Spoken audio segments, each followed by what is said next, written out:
గత ప్రభుత్వంలో చంద్రబాబు నాయుడు గారు 2014-19 మధ్యలో అధికారంలో ఉన్నప్పుడు మీరు ఒక మాట అన్నారు.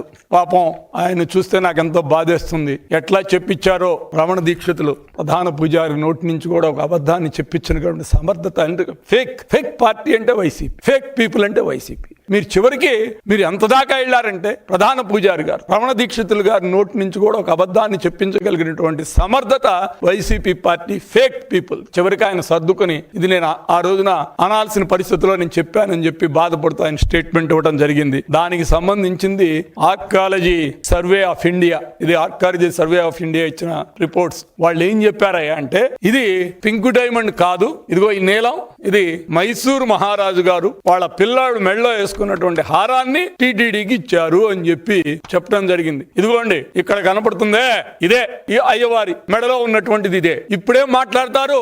దీనికి ఎవరు సమాధానం చెప్తారు? ఫేక్ ముఖ్యమంత్రి, మాజీ ముఖ్యమంత్రి గారు సమాధానం చెప్తారా? లేకపోతే ఫేక్ ముఖ్యమంత్రి గారితో తిరుగుతూ ఉన్నటువంటి మీరు సమాధానం చెప్తారా?